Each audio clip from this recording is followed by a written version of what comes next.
ನಿನ್ನೆಯಷ್ಟೇ BMTC bus ಒಂದು break down ಆಗಿ ಭಾರೀ ಅಪಘಾತ ಒಂದು ತಪ್ಪಿತ್ತು.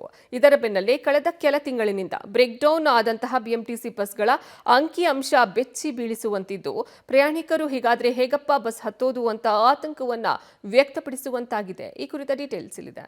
ಬಿಎಂಟಿಸಿ ಬಸ್ಗಳ ಸಾಲು ಸಾಲು ಬ್ರೇಕ್ ಡೌನ್ ಕತೆ. ಕಳೆದ 8 ತಿಂಗಳಲ್ಲಿ 200ಕ್ಕೂ ಹೆಚ್ಚು ಬಸ್ಗಳ ಬ್ರೇಕ್ ಡೌನ್. ಪಬ್ಲಿಕ್ ಟಿವಿಯಲ್ಲಿ ಬೆಚ್ಚಿ ಬೀಳಿಸುವ ಅಂಕಿಅಂಶ. ಸಿಲಿಕಾನ್ ಸಿಟಿ ಬೆಂಗಳೂರಿನ ಸಂಚಾರ ನಾಡಿ ಬಿಎಂಟಿಸಿ. ಈ ಬಸ್ಗಳು ಬೆಂಗಳೂರಿಗೆ ಬೇರೆ ಬೇರೆ ಕಡೆಯಿಂದ ಬಂದವರು, ಬೆಂಗಳೂರಿನಲ್ಲೇ ಇರುವವರ ದೈನಂದಿನ ಜೀವನದ ಅಂಗವಾಗಿದೆ ಅಂದ್ರೆ ತಪ್ಪಾಗಲ್ಲ. ಆದ್ರೆ ಇದೇ ಬಸ್ಗಳು ನಿಜಕ್ಕೂ ಪ್ರಯಾಣಿಕರ ಸಂಚಾರಕ್ಕೆ ಎಷ್ಟು ಸೇಫ್ ಅನ್ನೋ ಪ್ರಶ್ನೆಗಳು ಹಲವು ಬಾರಿ ಉದ್ಭವವಾಗಿದ್ದು ಇದೆ. ಈ ನಡುವೆ ಈ ಬಸ್ಗೆ ಸಂಬಂಧಿಸಿದ ಅಂಕಿಅಂಶವೊಂದು ಪ್ರಯಾಣಿಕರನ್ನ ಬೆಚ್ಚಿ ಬೀಳಿಸುವಂತೆ ಮಾಡಿದೆ. ಬೆಂಗಳೂರಿನ ನಾಗದೇವನಹಳ್ಳಿ ಬಳಿ ನಿನ್ನೆ ಬ್ರೇಕ್ ಫೇಲ್ ಆಗಿದ್ದ ಬಿಎಂಟಿಸಿ ಬಸ್ ಡಾಬಾವೊಂದಕ್ಕೆ ಡಿಕ್ಕಿ ಹೊಡೆದಿತ್ತು. ಘಟನೆ ವೇಳೆ ರಸ್ತೆಯಲ್ಲಿ ಓಡಾಡುವವರ ಸಂಖ್ಯೆ ಜೊತೆ ಬಸ್ನಲ್ಲಿ ಇದ್ದವರ ಸಂಖ್ಯೆ ಕೂಡ ಕಡಿಮೆ ಇದ್ದ ಕಾರಣ ಭಾರೀ ಅಪಾಯ ತಪ್ಪಿತ್ತು. ಆದ್ರೆ ಈ ಘಟನೆ ಹೊಸದೇನಲ್ಲ. ಕಳೆದ 8 ತಿಂಗಳಲ್ಲಿ ಬಿಎಂಟಿಸಿಯ 220 ಬಸ್ಗಳ ಬ್ರೇಕ್ ಡೌನ್ ಆಗಿದೆ. ಶಾಕ್ ಆದ್ರೂ ಇದು ಸತ್ಯ. ನಗರದ ಬೇರೆ ಬೇರೆ ಭಾಗಗಳಲ್ಲಿ ಸಂಚರಿಸುವ ಬಸ್ಗಳು ಕಳೆದ ಏಪ್ರಿಲ್ನಿಂದ ನವೆಂಬರ್ ವರೆಗೆ ಅಲ್ಲಲ್ಲಿ ಈ ಅಪಾಯಕ್ಕೆ ತುತ್ತಾಗಿವೆ.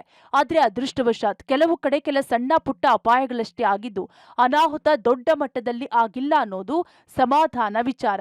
ನಿತ್ಯ ಡಿಪೋದಿಂದ ಹೊರಡುವ ಮುನ್ನ ಪರೀಕ್ಷೆ ಮಾಡಿಯೇ ರಸ್ತೆಗೆ ಇಳಿಸಿದ್ರು. ಯಾಕೆ ಹೀಗೆ ಅನ್ನೋ ಪ್ರಶ್ನೆಗಳು ಕೂಡ ಕಾಡುತ್ತೆ. ಪ್ರತಿ ವರ್ಷ ಹೊಸ ಬಸ್ಗಳು, ಬಸ್ ನಿರ್ವಹಣೆಗಾಗಿ ಕೋಟಿ ಕೋಟಿ ಹಣ ವ್ಯಯಿಸಿದ್ರು. ಈ ರೀತಿಯ ಘಟನೆಗಳು ಸಾಲು ಸಾಲಾಗಿ ಆಗಿರೋದು ನಿಜಕ್ಕೂ ಆತಂಕ ಹುಟ್ಟಿಸುತ್ತದೆ. ನಿತ್ಯ ಸಾವಿರಾರು ಜನ ಸಂಚರಿಸುವ ಬಸ್ಗಳ ಬಗ್ಗೆ ನಿಜಕ್ಕೂ ಬಿಎಂಟಿಸಿ ಕೇರ್ಲೆಸ್ ಆಗಿದೆಯಾ ಅನ್ನೋ ಅನುಮಾನ ಕೂಡ ಮೂಡುತ್ತೆ. ಬಸ್ ಬ್ರೇಕ್ ಡೌನ್ ಅಂಕಿಅಂಶ. ಏಪ್ರಿಲ್ ತಿಂಗಳಲ್ಲಿ 8 ಡೀಸೆಲ್ ಬಸ್, 3 ಎಲೆಕ್ಟ್ರಿಕ್ ಬಸ್, ಒಟ್ಟು 11 ಬಸ್. ಮೇ ತಿಂಗಳಲ್ಲಿ 9 ಡೀಸೆಲ್ ಬಸ್, 3 ಎಲೆಕ್ಟ್ರಿಕ್ ಬಸ್, ಒಟ್ಟು 12 ಬಸ್ಗಳು ಬ್ರೇಕ್ ಡೌನ್ ಆಗಿವೆ. ಜೂನ್ ತಿಂಗಳಲ್ಲಿ 8 ಡೀಸೆಲ್ ಬಸ್, ಎಲೆಕ್ಟ್ರಿಕ್ ಬಸ್ 4, ಒಟ್ಟು 12 ಬಸ್ಗಳು. ಜುಲೈ ತಿಂಗಳಲ್ಲಿ ಡೀಸೆಲ್ ಬಸ್ 6, ಎಲೆಕ್ಟ್ರಿಕ್ ಬಸ್ 4, ಒಟ್ಟು 10 ಬಸ್ಗಳು ಬ್ರೇಕ್ ಡೌನ್ ಆಗಿವೆ. ಇನ್ನು ಆಗಸ್ಟ್ ತಿಂಗಳಲ್ಲಿ ಡೀಸೆಲ್ ಬಸ್ 6, ಎಲೆಕ್ಟ್ರಿಕ್ ಬಸ್ 5, ಒಟ್ಟು 11. ಅಕ್ಟೋಬರ್ ತಿಂಗಳಲ್ಲಿ ಡೀಸೆಲ್ ಬಸ್ 8, ಎಲೆಕ್ಟ್ರಿಕ್ ಬಸ್ 62, ಒಟ್ಟು 70 ಬಸ್.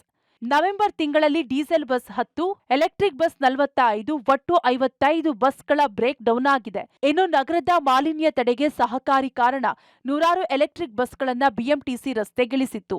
ಸದ್ಯ ಎಲೆಕ್ಟ್ರಿಕ್ ಬಸ್ಗಳಿಂದಲೇ ದೊಡ್ಡ ಮಟ್ಟದ ಬ್ರೇಕ್ ಫೇಲ್ ಘಟನೆಗಳು ಸಂಭವಿಸುತ್ತಿರೋದು.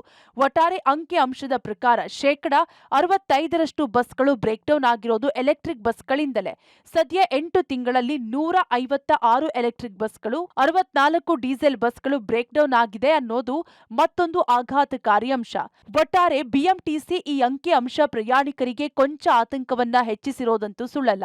ಇನ್ಮುಂದೆ ಆದ್ರೂ ನಿಗಮ ಇಂತಹ ಘಟನೆಗಳ ಕಡಿವಾಣಕ್ಕೆ ಮುಂದಾಗಬೇಕಿದೆ. Raghu, public TV, Bengaluru.